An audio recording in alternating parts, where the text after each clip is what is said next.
Bom, boa noite, sejam bem-vindos ao nosso dia 2 do nosso curso online de interpretação de certificados de calibração.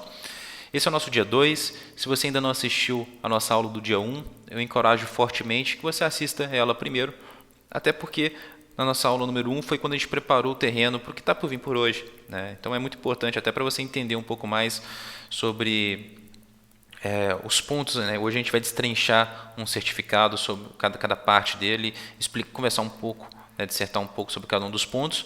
E se você assistiu a aula 1, acho que você vai aproveitar mais. Tá?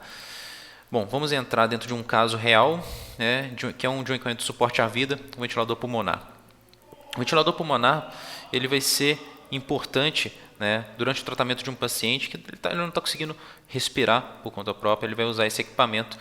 E justamente por esse motivo, né, para poder é muito importante que os parâmetros deles estejam realmente entregando aquilo que ele está mostrando, né, até para não atrapalhar o estado clínico do paciente, para não atrapalhar o tratamento dele. Então, à direita, a gente consegue ver um equipamento, esse equipamento que vai ser o nosso alvo, que a gente vai verificar como é que está a confiabilidade desses pontos. Esses pontos que eu vou destacar aqui a frequência, o volume, pressão e concentração de oxigênio, né, pode ter outros interesses de confiabilidade, mas aqui eu vou destacar esses. E o equipamento que a gente vai utilizar como referência. Então, na hora que a gente for fazer a calibração desse equipamento, o que a gente vai considerar como verdade? Né? Vai ser esse padrão que vai ser o equipamento à esquerda, que é um equipamento específico, é um analisador de ventilação mecânica. Né? É um equipamento próprio para poder fazer a comparação de cada um desses parâmetros. Vamos olhar mais de próximo para um deles, a de pressão. E na hora que a gente olha mais próximo de pressão, a gente vê que ele mede de 0 até 120 centímetros de água. Tá? E aí eu queria destacar um ponto que é muito importante, é o seguinte, bem recorrente dentro da calibração na área da saúde. Não é porque ele mede de 0 a 120 que a calibração tem que ser de 0 a 120. Para um laboratório, se você vai medir 3 pontos, você vai medir 12 pontos, faz diferença, né? É um custo a mais para o laboratório. Se é um custo a mais para o laboratório, esse custo também para o cliente, para quem está solicitando esse serviço, é um custo a mais também. E não é só questão de custo, às vezes você está tirando uma importância para uma faixa que é realmente importante para você, para uma faixa que não é importante.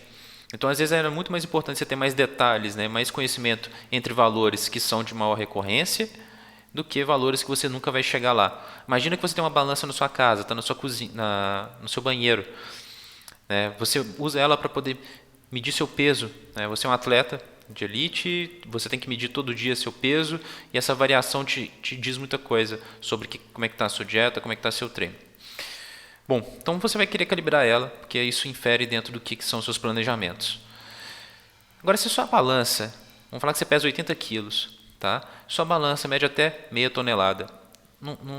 A confiabilidade dessa balança em meia tonelada não importa, né? Em 0,4 toneladas não importa, você nunca vai pesar, né? Eu espero, meia tonelada. É um peso que está fora dos pontos de medida. Se está fora dos pontos do seu peso, é muito mais importante a sua faixa de uso. Então, se você pesa 80 quilos, às vezes colocar uma gordura um pouco para cima, até 100 quilos, é muito mais importante do que você, às vezes, extrapolar. Então, uma coisa é a capacidade, a outra coisa é a faixa de uso. Então, nesse caso aqui, eu estou colocando que a faixa de uso para mim desse equipamento vai ser de 0 até 60 centímetros de água.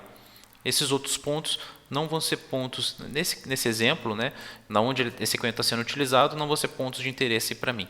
Tá? Então, eu vou estar focando nesses pontos. Da onde que vem essa faixa de uso? Então, como que o laboratório ele não tem como adivinhar qual que é a faixa de uso para cada equipamento? Até porque, às vezes, um equipamento em um cliente, o mesmo equipamento, o mesmo modelo, a mesma marca, às vezes a faixa de uso, onde ele está sendo usado, vai ser um pouco diferente. Né? Então, esse ponto é muito importante que seja passado para o laboratório, onde que você está mandando calibrar esse equipamento, qual que vai ser a faixa de uso, quais vão ser os pontos medidos, e é importante ter essa informação previamente em mente. Para cada um desses pontos, né, aqui eu exemplifiquei alguns, né, 0, 10, 30, 40, 80, 50 e 60. a gente vai fazer uma série de medidas. Por que é importante você fazer uma série de medidas? Olha, vamos olhar mais próximo ao ponto 10 centímetros de H2O. A primeira medida deu 9,9, a segunda medida deu 9,9, a terceira medida deu 10. Então, se eu tivesse feito só a primeira medida, eu ia achar que era 9,9. Se eu tivesse feito duas medidas e eu tivesse feito a média, ainda ia dar 9,9. A terceira medida deu um 10. Então, teve uma certa variação, teve uma incerteza. Se eu tivesse feito mais medidas, talvez teria dado às vezes um valor diferente. Então, quanto mais medidas você vai fazendo, você tem uma amostra maior, você tem um maior conhecimento de como é que está funcionando a variação daquele equipamento.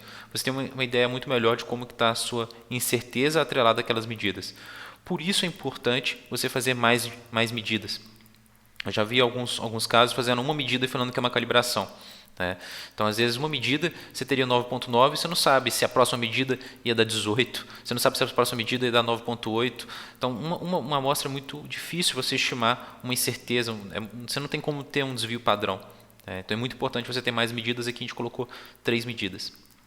Tem casos que você tem que fazer mais medidas, às vezes uma pipeta, 7 medidas, enfim, você tem que fazer um número maior de amostragens. Depois que você faz essa série de medidas e para cada uma dessas grandezas, aí entra na parte de processar esses dados, de fazer os cálculos de incerteza, você fazer a organização dos dados de rastreabilidade, do padrão, enfim. Como resultado final, como produto final, a gente vai ter um certificado. Então aqui é um certificado, esse certificado que a gente vai analisar é um certificado que ficou um pouco extenso, de 4 páginas. E na hora que a gente olha mais próximo para ele, o que é realmente importante? O que é o essencial de ter no certificado? É importante que tenha, em primeiro lugar, o título. Se é um certificado de calibração, precisa estar escrito. É um certificado de calibração. Então, é importante estar bem claro. É importante ter a coordenação das páginas. Então, quantas páginas tem esse documento? Eu mostrei previamente que são 4 páginas, até para você saber se está faltando ou não uma página daquele documento. Então, se for um documento de 4 páginas, se tiver só a página 1, 2, 3, se eu não estiver falando página 4 de 4, por exemplo, ou então para 3 de 4, eu não vou saber que está faltando uma página. É importante ter não só a referência de qual página que ele está, mas de quantas páginas tem esse documento. É importante ter qual que é o endereço desse laboratório que a gente está usando como referência. E vou aproveitar aqui para poder comentar um pouco esse título, certificado de calibração.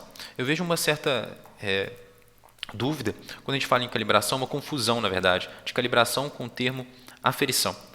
Qual que é a diferença? Calibração, aferição e até onde que entra a manutenção. Tem um comitê internacional, BIPM, que ele dita algumas nomenclaturas. Ele chega para a gente através do VIN, que é um documento do Inmetro, e ele fala um pouco mais sobre essas nomenclaturas da calibração. O VIN é o Vocabulário Internacional de Metrologia. E com relação ao termo, com relação à manutenção, bom, é importante salientar que muita gente confunde. Olha, meu equipamento está calibrado. Não quer dizer que o equipamento está apto ao uso. A calibração não é uma manutenção. Se ele sofreu uma calibração, não quer dizer que ele sofreu um reparo. Você pode muito bem mandar um equipamento que está inapto ao uso, que está com algum problema, para poder mandar calibrar. Ele vai voltar com o mesmo problema, só que ele vai voltar com um certificado do lado, dimensionando um pouco mais, pode até deixar mais explícito aquele problema. Na verdade, o certificado pode até ajudar a fazer aquele reparo, a fazer um determinado ajuste, mas não é o ajuste em si. Calibração não é ajuste. E toda vez que o equipamento sofre uma manutenção, toda vez que ele sofre uma queda, que ele sofre uma corretiva, é importante fazer uma nova calibração daquele equipamento, ter um novo certificado sobre ele. Se ele foi aberto, é importante fazer esse procedimento novamente. E se é feito novamente um novo ensaio, é importante que tenha um novo número atrelado para ele. Então, esse número, é muito importante que esse certificado tenha um código único, e ele é único para cada ensaio. Não é único para uma empresa, não é único para um equipamento, é único para o ensaio. O mesmo equipamento, se eu mandei ele para poder fazer a calibração, percebi que ele está com um problema e consertei ele, aliás, fiz a calibração, consertei e percebi a necessidade, vou fazer uma calibração novamente desse equipamento, vão ser 2 certificados.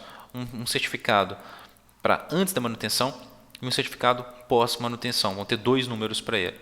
Não é um certificado para essas 2 calibrações. Esse número em si, ele vai ter, normalmente é comum ter um ano, né? Então aqui a gente colocou um ano na frente, 2017, ou lá no final, né, concatenado. Mas é interessante você ter uma referência de qual foi o ano daquela calibração, até porque para quando você ter o histórico daquele equipamento, facilitar a organização. E aqui em cima a gente pode perceber um selo, né, um selo azul, vou dar um zoom nele, que é o selo, né, basicamente está referenciando que aquele laboratório é credenciado, né, um laboratório com a certificação da NBR e da ISO IEC 17025.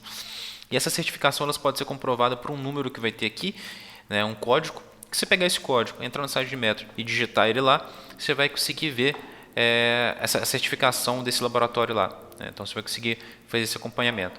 É importante você fazer isso quando você receber um certificado desse, né, até para poder validar aquele laboratório, para validar que aquele selo, que aquele código é real, até porque uma certificação de qualidade ela não é para sempre, né? Então você pode muito bem um laboratório ter uma certificação em determinado parâmetro, ter um selo e um outro ano não ter.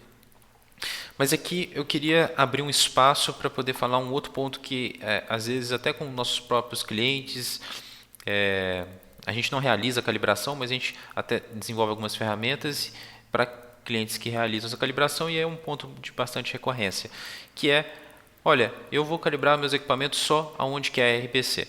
Só que isso tem um problema. Uma coisa é você calibrar na indústria, outra coisa é o setor da saúde, que é cheio de particularidades. É impossível, esse exemplo que a gente está colocando agora do ventilador pulmonar, se você fosse mandar ele para poder calibrar em um laboratório todos esses parâmetros RBC, é quase inviável. Por quê? Esse selo, esse código, quando você mandar aqui, ele não está falando que o laboratório ele é RBC para todos os parâmetros, para todas aquelas medidas, para todas aquelas grandezas. Ele está falando que, no caso, para pressão, por exemplo, ele pode ser RBC. Então, quando ele vai pegar uma certificação, ele tem que pegar uma certificação para cada grandeza. Né? E só nesse exemplo de um equipamento somente, a gente definiu várias grandezas. Então, se esse equipamento eu quisesse ser RBC dele completo, eu ia precisar de fazer, às vezes mandar para vários laboratórios esse equipamento. Eu ter vários certificados de calibração associados, que aumentaria muito os custos, a logística, o tempo dele parado, é totalmente inviável. Então eu percebo uma certa confusão com esses termos de RBC. De fato, no mundo ideal, uma calibração RBC ela te dá uma confiabilidade um pouco maior, mas dentro da área da saúde, às vezes é muito mais importante a confiança que você tem naquele laboratório, né? Às vezes fazer uma avaliação de fornecedor, ir lá conhecer os procedimentos dele, do que às vezes esperar ter um selo de RBC para tudo. Existem outros laboratórios que às vezes não têm a 17025, mas tem a 9001, que já é um caminho para isso, já garante que ele tem, já aumenta a confiabilidade dele ter a qualidade do serviço dele. Né? Então esses são alguns pontos importantes para poder destacar aqui que significa esse selo. Né? Bom, entrando dentro do certificado em si, é importante você também ter os dados do contratante, né, do cliente desse equipamento, destrinchar as informações desse equipamento que a gente está fazendo a calibração. Então aqui a gente está pegando um ventilador pulmonar, mas esse mesmo ventilador pulmonar, a gente poderia ter outros 10 equipamentos do mesmo modelo, mesma marca, e para esses vão ter 10 certificados diferentes.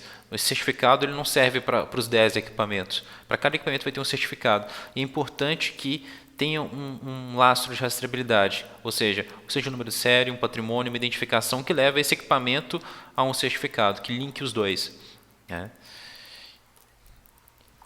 E esse link do seu instrumento com esse certificado, é importante que de forma análoga também tenha o link do padrão que foi utilizado na calibração desse seu instrumento com o laudo dele. Por que é importante? Porque, olha, nessa calibração desse ventilador, eu defini aqui que eu usei, na verdade, 3 padrões. A gente mostrou o analisador de ventilação mecânica, mas tem outros 2 padrões. Tem também o analisador de oxigênio padrão e o digital padrão. Como, nesse caso, esse laboratório que está fazendo a calibração desse meu ventilador, ele está usando vários padrões, né? Provavelmente ele mandou aqui no caso, ele mandou para 3 laboratórios distintos, o laboratório 1, o 2 e o 3. é que eles vão ter 3 certificados de padrão associados que foram utilizados, né, para poder gerar os cálculos que estão nesse certificado que eu estou vendo aqui hoje na minha frente. Esse padrão que quando foi utilizado, o padrão que foi utilizado, o analisador de ventilação mecânica que foi utilizado para poder fazer a calibração desse ventilador pulmonar, ele foi considerado naquele momento da calibração que ele era que aquele valor é verdadeiro, que aquele valor era o certo. Só que quando o dono desse padrão, né, esse laboratório que está fazendo essa calibração agora, mandou esse padrão para poder calibrar no laboratório número 2, que é o que a gente está chamando aqui, naquele momento ele não era o valor verdadeiro, naquele era o instrumento. E o padrão que foi usado para poder calibrar esse padrão, naquele momento aquele padrão era o verdadeiro, o valor verdadeiro. E a mesma coisa aconteceu com o laboratório que calibrou o padrão que foi usado para poder calibrar esse meu analisador de ventilação mecânica. E por aí vai. Essa é a cadeia que a gente chama da rede de rastreabilidade, né? Então, e toda vez que você, quanto mais essa cadeia vai aumentando, esse padrão que está lá no final, ele vai agregando as incertezas daqueles outros padrões que estavam lá para trás. Então, quanto maior vai aumentando essa cadeia, mais incerto vai se tornando a confiabilidade, mais incerto vai se tornando, aumenta a incerteza que aquele padrão vai fornecer durante uma medida. Tá? E se você quiser ver essa incerteza que está atrelada a esse padrão, é só você vir aqui, né? Tem um número desse certificado e tem aonde que foi mandado calibrar. Você pode ir pedir para esse fornecedor que fez essa calibração esse certificado. Falando assim, olha, eu que gostaria do certificado desse analisador de ventilação mecânica que você utilizou no meu equipamento. Às vezes é importante você fazer essa certa auditoria até para você conhecer um pouco mais sobre os equipamentos que estão sendo utilizados para poder servir durante a calibração dos seus equipamentos, de onde que vem essas incertezas. Outra informação importante é se ele está dentro da validade ou não, né? Então, às vezes, um equipamento que está sendo utilizado para poder calibrar o seu equipamento, dependendo da validade, ele pode ter vencido, e esse vencimento não quer dizer que, olha, venceu, não é igual um produto perecível, que se você comer, você vai passar mal, não é? Olha, antes dessa data, ele não está funcionando, e depois dessa data está funcionando. Na verdade, pode muito bem ele estar com uma validade boa e às vezes aquele padrão ainda já não está legalzinho mais. Mas isso é um outro ponto, isso é mais em cima da definição de periodicidade, a gente vai ver um pouco do método de como definir isso. Essas informações todas, não é o momento agora, mas eu gostaria só de deixar claro que esses pontos existem. Procedimentos e informações complementares. É importante também falar sobre a temperatura ambiental. Então, a temperatura, a umidade relativa, por quê? Às vezes, um determinado ensaio, dependendo da condição ambiental, ele poderia ser alterado, poderia às vezes até ser invalidado. É importante estar bem claro dentro do certificado qual é o procedimento que foi utilizado. Esse procedimento é o procedimento da empresa que realizou a calibração. Ele não vai falar aqui como que foi realizado passo a passo, mas ele vai inferir num procedimento, num POP deles. Então, é mais para uma referência do que foi utilizado na calibração desse equipamento. E as informações complementares. Aqui nas informações complementares, eu gostaria de destacar algumas informações que olha, lá na frente a gente vai ver um pouco mais sobre as incertezas. Tá? Só que tem alguns direcionamentos de que ele usou para poder fazer, qual distribuição ele utilizou. Né? Aqui no caso a gente está usando a T-Student, com que critério de qual que é aqui a gente colocou para corresponder a 95% de confiabilidade. Então, essas informações é importante você ter uma noção aqui. Antes, sempre vai ter essas informações complementares, o que você utilizou, né? Para poder, qual distribuição, se foi T-Student ou normal, enfim, mas esses pontos, até algumas considerações eu gostaria de ponderar depois. Resultados. Então, resultados, todas aquelas grandezas, aqui a gente colocou concentração de oxigênio, fluxo, frequência, pressão, elas vão estar aqui e vamos dar um zoom na pressão, que é o que a gente escolheu. Vão ter 5 colunas, né? Alguns vão falar um pouco mais sobre os graus de liberdade, né? Mas o que realmente importa vão ser essas 5 colunas, que vão ser o valor que estava no instrumento, né, que a gente está usando para poder calibrar, o que a gente está considerando como valor convencional, né, o valor verdadeiro, a diferença entre esses dois pontos, que vai ser a tendência, né, que está aqui associada. E essa tendência, ela basicamente nada mais é do que você fez 3 medidas, aqui deu 9.9, 9.9 e o 10, dividiu pelo número de medidas, deu 9,93. Então, a média do valor da tendência deu 9,93.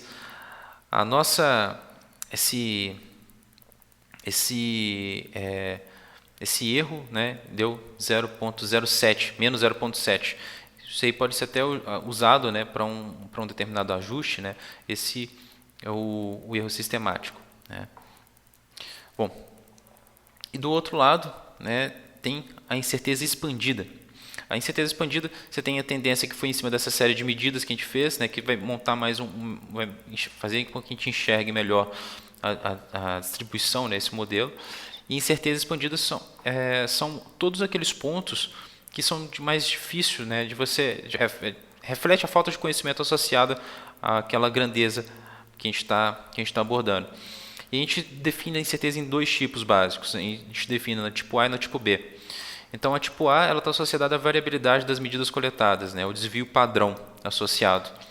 E a tipo B está mais relacionada ao instrumentador, às indicações do fabricante, né, do equipamento, da resolução e resultado da medida. Então, dar um exemplo bem claro. Aqui a gente pode ver que no valor do equipamento deu 10, né, e aqui o valor medido deu 9,9. Mas, às vezes, se esse equipamento aqui não existe uma casa decimal nele, é um instrumento digital que não tem uma casa decimal. Mas vamos supor que tenha uma casa decimal. Ele poderia estar mostrando 10,3, por exemplo. Ou então ele poderia estar mostrando 9,8 e aqui ele arredondou para 10. Isso é uma incerteza. Não tem como saber se realmente está 10,2. E isso precisa de estar refletido dentro da incerteza, nesse caso, a do tipo B. Tá? A gente vai entrar um pouco mais sobre esses pontos de incerteza depois, mas é importante entender o que isso significa. Então, aqui a gente chegou na última coluna. Então, voltando, o que está no instrumento, o que é meu padrão, o que é a tendência, a diferença entre eles, né, da medida, e o que é a minha incerteza expandida. Que a incerteza expandida, basicamente, ele criou uma incerteza combinada, pegou vários pontos de incerteza e multiplicou pelo K, que é o que a gente está vendo agora, que é o que a gente chama de fator de abrangência. Esse K, por que ele existe? Porque, basicamente, eu vou ter uma incerteza, mas qual que é o intervalo de confiança? Mesmo com essa incerteza, não quer dizer que essa medida ela vai sempre ter essa incerteza 0,5, 0,58 aqui no caso. Aqui, a gente definiu mais cedo ali nas informações complementares que isso era para uma confiabilidade de 95% de certeza. E quanto mais certeza eu quero ter daquele certificado, né, maior vai ser o meu fator de abrangência, né? Quanto mais certeza eu quiser ter, quanto maior a confiabilidade que eu quiser ter daquele certificado, mais aumenta a minha incerteza, que vai servir de uma margem de segurança. Então, vai aumentar esse valor. E aí, nós vamos conversar um pouco mais no cima dos critérios de aceitação, um pouco mais lá na frente, um ponto mais denso para a gente poder conversar. Esse 95% que a gente comentou, né, da confiabilidade, o intervalo de confiança, ele, por exemplo, queria dizer que uma probabilidade de, para cada 20 medidas, uma delas estaria fora, né, dentro do que a gente dentro desse ponto que a gente está esperando. Não quer dizer que estaria fora do critério de aceitação propriamente dito, nem que estaria fora dessa confiança que a gente está criando, né? E os mais usuais é 95% e 95,45%. Que dá um valor bem próximo de 1 para 20. A gente pode ver que para a gente aumentar, por exemplo, 3%, a probabilidade provavelmente aumentar muito mais a nossa incerteza lá na frente, o que poderia impactar na aceitação daquele documento ou não. A aceitação em si é um outro ponto muito parecido com a faixa de uso. Não tem como o laboratório saber qual que é o ponto específico de que aquele equipamento está sendo utilizado, né, para saber se aquele uso está ou não aprovado ou reprovado. É muito análogo a você vai lá, compra um equipamento de um fabricante, né? Vamos usar esse próprio ventilador, e o médico chegar e ligar para o fabricante e perguntar se uma determinada configuração para poder ventilar um paciente, se aquilo ali está correto ou não. Aquilo ali quem tem que saber é quem está utilizando. A aceitação, né, quem tem que saber não é o laboratório, né? Então, o laboratório pode até dar uma ajuda, mas quem está solicitando, é importante que ele entenda sobre o processo que ele está utilizando. Tá? Esse critério de aceitação, ele pode, na verdade, cada equipamento, o fabricante, ele tem internamente quais são as aceitações para esse equipamento dentro das calibrações, mas eu sempre gosto de levantar a ajuda que quem está utilizando esse equipamento pode fornecer para até definir o critério de aceitação, porque é perfeitamente plausível. Quem está utilizando esse equipamento, um ventilador pulmonar, ele tem que conhecer a parte fisiológica. Então, se uma determinada medida está dando 10, imagina assim, olha, você perguntar para ele, olha, esquece esses tantos de nomenclaturas estranhas, de incertezas, de tendência, pensa assim, olha, o equipamento que está mostrando aqui 10, imagina que está no paciente, está mostrando 10 ou 15, daria algum problema de fato para aquele paciente? Se dá, então você sabe que aquela sua aceitação, ela tem que pensar nesses 5. Se a sua incerteza já é 5 aqui, então na hora que ele estivesse mostrando 10, poderia estar mostrando 15. Isso já seria um problema. Então, entender um pouco mais o que funciona esse critério de aceitação e agora trazendo o que é incerteza é muito importante. Porque eu acho que dentro da visão de muita gente, a incerteza ela não foi colocada na mesa. Normalmente você mede, deu 10, no meu analisador mostrou 11, deu a diferença de 1, está aceitável. Normalmente não se considera tanto a incerteza. Basicamente, pensa a grosso modo, soma o módulo da incerteza com o módulo da tendência e vê se esse valor agora ele é aceitável para poder ser utilizado naquele paciente, naquele determinado quadro clínico, onde esse equipamento vai ser utilizado. E agora, é aceitável, está aprovado ou está reprovado? Então, pensar por essa ótica eu acho muito importante. A critério de aceitação, então, esses valores eles são definidos pelo solicitante da calibração. A aprovação, propriamente dita, também é definido pelo solicitante. Existem alguns laboratórios, como a gente comentou antes, que pode até dar uma sugestão, e até a aprovação ou reprovação automática mas aí em cima dos parâmetros que foram solicitados pelo contratante.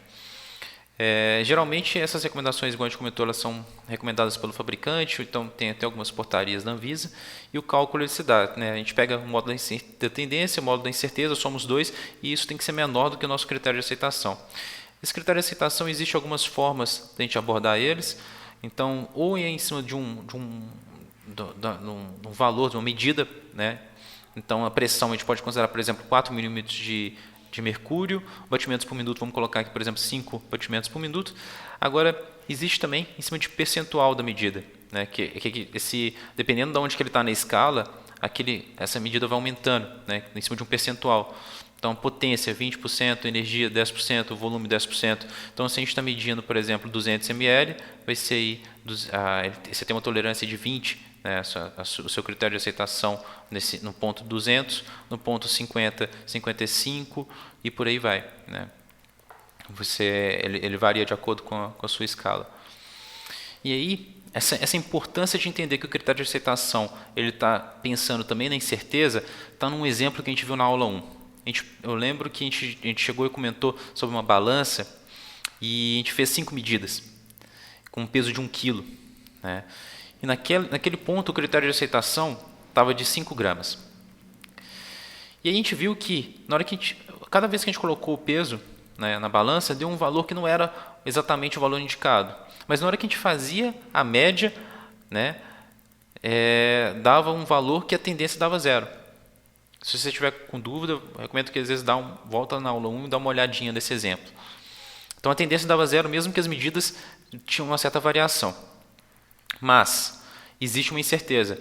Então essa variação causou um desvio, né, já gerava uma incerteza. Aquela balança que a gente utilizou, ela também tinha uma incerteza. A unidade, existe uma série de incertezas associadas que só essas incertezas elas já invalidam o critério de aceitação. Na hora que você soma a tendência, que deu 0 kg, junto com as 6 gramas, né, da incerteza, dá um número, não dá um número menor do que o critério de aceitação. E esse critério de aceitação, vale lembrar, agora vamos associar, vamos juntar as informações. Ele está atrelado ao grau de 95% de confiança, que deu um fator K, que ele ajudou a compor essa incerteza. Né? Então, essa incerteza aqui está para 95% de confiança. Provavelmente, se eu quisesse diminuir esse grau, né, de confiança, de confiabilidade, para, por exemplo, 90%, ou então, sei lá, 88%, 80%, eu ia diminuir esse fator de abrangência. Então, por exemplo, para 95% de certeza, ele está reprovado. Mas para, às vezes, 80% de certeza, às vezes ele poderia estar aprovado, porque eu ia diminuir essa incerteza associada a ele. Tá? A gente vai destrinchar um pouco mais esses pontos depois. Mas é importante, às vezes, ver que, por exemplo, se ele aqui ficou muito próximo do limiar. Então, para 95% de certeza, às vezes, vamos colocar aqui que se aqui tivesse dado para 0,05 quilos, às vezes ele poderia ter sido aprovado, mas se aumentasse essa confiabilidade, por exemplo, agora que era 98%, e aumentar o meu fator de abrangência, o que ia aumentar a minha incerteza e ia reprovar. Esse fator de abrangência, um ponto que eu queria voltar aqui e até explicar um pouquinho melhor, é o seguinte. Uma coisa que a gente também tem visto é que é muito comum colocar, por exemplo, todos os Ks igual a 2, né, jogando para uma distribuição normal, né, isso jogando para a tabela. Normalmente você pode até colocar o K igual a 2, mas em alguns casos específicos, né, que você olha isso de acordo com o grau de liberdade para cada medida. O ponto que, dependendo do que você tem de desvio padrão para cada medida, para cada ensaio, para cada ponto, é como se fosse um universo que a gente está olhando. Né? Então, o 10, o 20, o 30 é independente. E como essa dispersão, como esse desvio padrão, ele altera de ponto para ponto, é normal acontecer de nem sempre o K ser igual a 2. Né? Às vezes fugir da distribuição do que seria o ideal para uma distribuição normal. Então, aqui nesse caso, aqui, a gente pode avaliar que todos eles foram valores bem próximos a 2. Um realmente deu 2, outros deram um pouco abaixo, mas pode acontecer que, às vezes, tem um desvio tão grande, né? Às vezes tem algumas medidas alguns pontos tão espúrios que a sua incerteza vai ser do tipo A, né? vai interferir, vai aumentar, o seu grau de liberdade não vai ser infinido e você vai ter que colocar um K diferente de 2, um maior. Então, para o processo que você está fazendo a calibração, eu não recomendo que você use sempre o K igual a 2. Eu recomendo que você realmente faça o cálculo real do K para você realmente entregar aquilo que você está falando. E isso vale também para você cobrar do seu fornecedor, né, de quem está calibrando o seu padrão. Bom, posso ter falado demais assim, em cima de termos, em cima da parte metrológica, pode ter ficado um pouco confuso. A ideia é que a gente vai detalhando um pouco mais lá para frente. Ajuste do equipamento. Então, você mandou fazer a calibração ela pode estar diretamente relacionada a diretamente indicando uma necessidade de um ajuste. Novamente, a calibração não é um ajuste, mas às vezes você consegue perceber naquela calibração que tem uma certa tendência, um erro sistemático que ele se repete em todos os pontos. Então, nesse caso aqui, a gente está colocando 2 manômetros. A gente pode perceber que sempre ele vai medir 2 milímetros de mercúrio a mais, por exemplo. Então, é um erro sistemático, né, uma tendência que está se repetindo, e a gente consertaria esse manômetro fazendo um ajuste de zero, um ajuste de offset nele. E, depois de fazer esse ajuste, vai ser necessário fazer uma nova calibração desse equipamento. Na hora que terminou esse certificado, na hora que a gente fechou ele, você precisa de ter um responsável. Tudo que a gente conversou até agora mostra qual que é a real importância desse certificado, desse ensaio que a gente está fazendo. Basicamente, a gente está dizendo, a gente está dando informações para poder embasar se esse equipamento pode ou não ser utilizado durante um tratamento de um paciente, né? De um equipamento, se o equipamento que está sendo usado no paciente, um equipamento de suporte à vida, se ele realmente está apto ou não a ser utilizado. Então, da mesma forma que um responsável pela construção de um prédio, né, um engenheiro civil vai precisar de assinar, alguém vai precisar de assinar por esse certificado também. Né? Então, vai ter uma pessoa assinada que vai assinar. Aqui a gente colocou 3 campos, né? Então, às vezes é importante também ter a gente indica, né, não é tão crucial assim, mas ter um campo para o contratante para ele poder dar um aval para quando ele for usar esse laudo durante um processo de auditoria de evidência, mostrar que ele realmente entendeu, que ele compreendeu e está aqui. a data de calibração, quando que essa calibração realmente foi feita e a validade. Então, é interessante ter no certificado até para fins de controle, ter essas outras informações. Bom, o nosso objetivo hoje, eu acho que a gente conseguiu fechar, era basicamente, vou voltar aqui, a gente foi indo ponto por ponto e destrinchando um certificado desse, um certificado de calibração de um ventilador. Então, a gente viu que não é apesar de serem 4 páginas, é um trabalho, é um serviço bastante oneroso de tempo, né? Você gasta, é trabalhoso realizar uma calibração de um equipamento desse.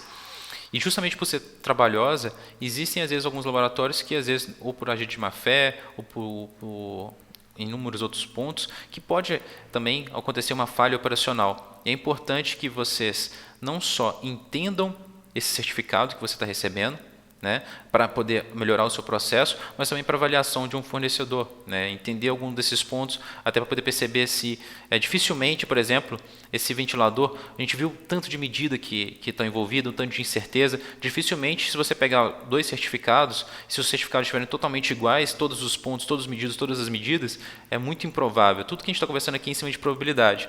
É muito improvável que você pegue 2 certificados e não mudou nenhuma medida de nada, né, de todos esses pontos. E aí a gente vê às vezes isso acontecendo. Então, esse trabalho que a gente está fazendo de conscientização, de ajudando o ecossistema a fazer essa interpretação, não só para o benefício de vocês, né, mas para poder ajudar a embasar melhor as decisões de vocês. Bom, a gente fecha aqui agora a nossa aula número 2. A nossa terceira aula, que vai vir nos próximos dias, eu vou mandar um e-mail para vocês com o link delas assim que ela sair. A gente vai entrar mais em cima desses pontos mais específicos das incertezas, um pouco mais em cima